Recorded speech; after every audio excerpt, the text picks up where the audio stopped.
It's JT Sports back to you guys with another video. I'm here with the highly requested Denver Broncos 2019 quarterback preview. Going to be going through all the quarterbacks and giving analysis of all the current quarterbacks that Denver Broncos have in their roster. Now, before I begin, make sure to like the video and subscribe to the channel.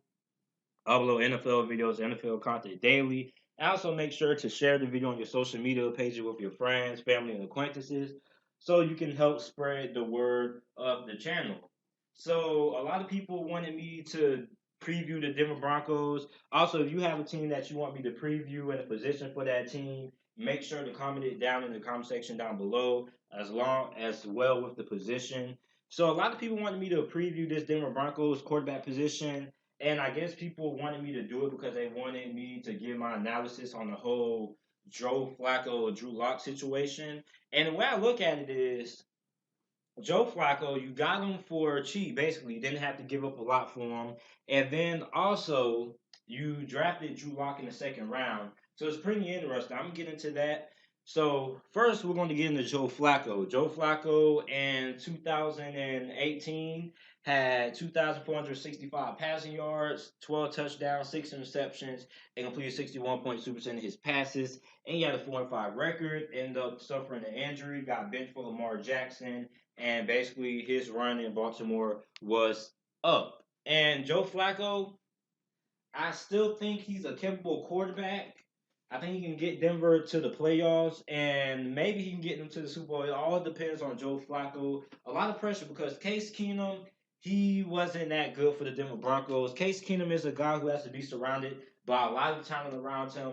And honestly, him going from Minnesota to Denver was going to be a huge transition, considering the fact that Minnesota is one of the most talented teams, talent wise, in the NFL. Minnesota, you got one of the best receiving duos in the NFL with Adam Thielen and Stephon Diggs. You had Kyle Rudolph. You had a very good defense as well. And in Case Keenum, he went to Denver. Denver's supporting cast wasn't necessarily bad, but it wasn't what Minnesota had. So he struggled. He had some good games. He had some bad games. But overall, Case Keenum was not the guy.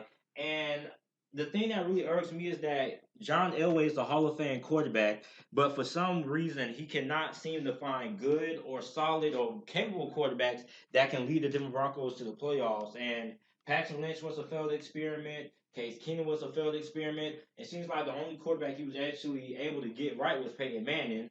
And we already knew how good Peyton Manning was. So John Elway, ever since Peyton Manning retired, has struggled to find a good quarterback. So now he has Joe Flacco, and basically Joe Flacco is going to be the reason that the Denver Broncos don't or make the playoffs. And if the Denver Broncos don't make the playoffs, it's all going to be Joe Flacco's fault. If they do make the playoffs, then Joe Flacco was pretty much solid and good enough to get them to the playoffs. So a lot of Denver's success is riding on Joe Flacco. Joe Flacco, when he has a solid supporting cast around him, Joe Flacco is a guy who doesn't have to have an elite supporting cast, but he just has to have a good enough supporting cast. He never really had an elite wide receiver with Baltimore, never really had an elite wide receiving core with Baltimore. So Joe Flacco, he doesn't really have to have a lot of talent, but he has to have talent that's able to produce and be consistent. And that's what you have with the Denver Broncos. You got Cortland Sutton, you're going to have Emmanuel Sanders back. You got a very solid tight end in Noah Fant, and a very good offensive line with a very, very good defense. So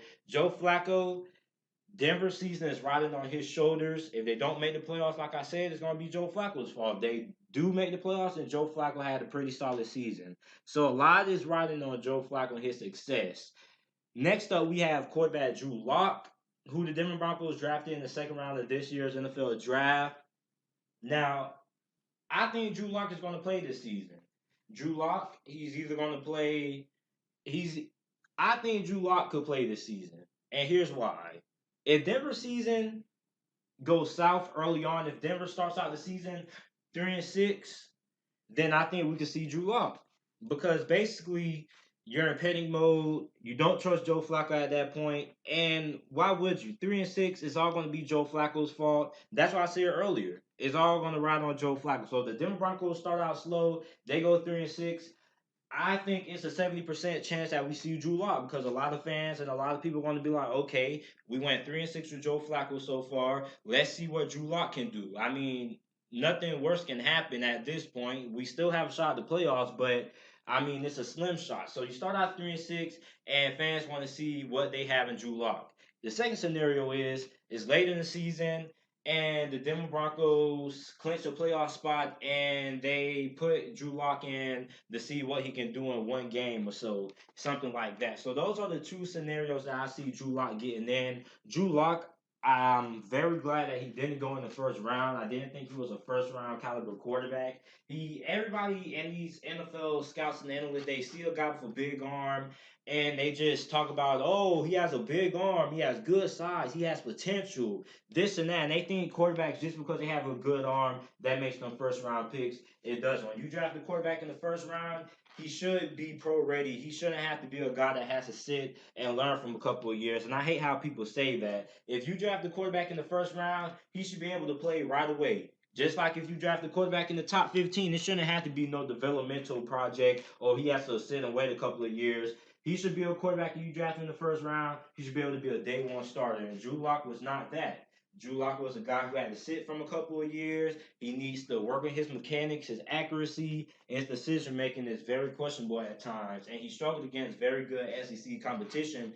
Even though he wasn't surrounded by the best talent, he still had a couple of NFL guys on that roster. So Drew Lock, I'm glad he went in the second round. Denver, they made a good choice drafting him. The question is he going to be a very solid quarterback or is he going to be the next Paxton Lynch? Because I see a lot of similarities to Paxton Lynch and Drew Lock. Paxton Lynch, although Drew Lock isn't necessarily as big and has the size as Paxton Lynch, he has pretty good size, and they both have very good arms, and that's the reason why a lot of people are high on those guys. So Drew Lock is a guy I feel his ceiling could be a better version of Jake Cutler, what Jake Cutler was in 2010, and his low ceiling probably could be a Paxton Lynch. So Joe Drew Lock is a boomer bust prospect, and him sitting behind a couple of games, learning from Joe Flacco, and depending on how good Joe Flacco does, maybe learning and sitting a couple of seasons behind Joe Flacco for about 1 or 2 seasons, and then he's able to start. I think that'd be very good for Drew Lock, and also the Denver Broncos will be a better team by the time Drew Lock gets there. I already think Denver Broncos are a pretty solid team. By the time he starts, the offensive line should be one of the best in the NFL. The defense will still be very good.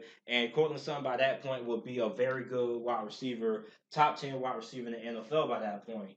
So Drew Lock, he basically him going to the Denver Broncos is a good thing. It all depends on when he's going to get in and when he's going to start his first NFL game. Depending on how this Denver Broncos season goes, if they start out slow, I can see Drew Lock getting in. So the third quarterback that we have is quarterback Kevin Hogan. Now, Kevin Hogan was traded to the Washington Redskins last season by the Cleveland Browns. Kevin Hogan requested a trade for some weird reason because I guess he didn't feel he was going to have a good opportunity there. So he was traded to the Washington Redskins last season in 2018, but was released in September and was signed by the Denver Broncos. Now, Kevin Hogan has improved over the last few seasons. With Cleveland, I believe in 2016, he got a little bit of playing time. He threw 2 interceptions, didn't really do anything, and completed less than 6% of his passes. In 2017, he had started in one game. He got in a couple of matchups. He threw 4 touchdowns and 5 interceptions. So he wasn't bad, but he wasn't good neither. So Kevin Hogan, I still think he has a little bit of work to do. He still has to work on his mechanics and his accuracy. But I think overall, Kevin Hogan could end up being a very good backup. And I think him and the next guy that I'm about to mention on this list are probably going to be competing for that third quarterback spot. So next up on this list, we have a quarterback who I like a lot. Quarterback Brett Rypien. Now, Brett Rypien, this guy was one of the best quarterbacks in the group of five last season, in my opinion. He doesn't have a very good arm, but he's very accurate to football. And you don't really see that a lot coming from guys who are undrafted. Mostly the guys who go undrafted as quarterbacks, they don't really have good accuracy. But Brett Rypien is a guy who has very good accuracy, very good ball placement, and very good touch. But he doesn't quite have the arm. His arm is pretty much average. It might even be a little bit below average, but I believe Brett Rypien is a guy who can make this Denver Broncos roster. at least he should be able to make the practice squad at least. And I think Brett Rypien is going to open a lot of eyes in the preseason. I think Brett Rypien is a very good quarterback for him to be undrafted, so he should be able to make the roster or at least make the practice squad. And I think Brett Rypien is a guy who's going to have a pretty good off season, in my opinion. I think he's a guy who has some potential to at least be a starter or at least be a journeyman, a guy like a Josh McCown or Ryan Fitzpatrick. Played for a couple of teams during his NFL career, but I think Brett Rypien, he has a lot of potential, and I really like what I saw out of Brett Rypien for Boise State. Obviously, he has some things to work on, but I really like how at the fact that he's really accurate, and that's a quality and a trait that you don't find from a lot of quarterbacks that go undrafted. So that's it for this video. Let me know what you guys think about it down in the comment section down below. Also comment some teams that you guys want me to do as well. Also the position for that team. And also make sure to like the video and subscribe to the channel for more NFL videos and content. And thanks for watching.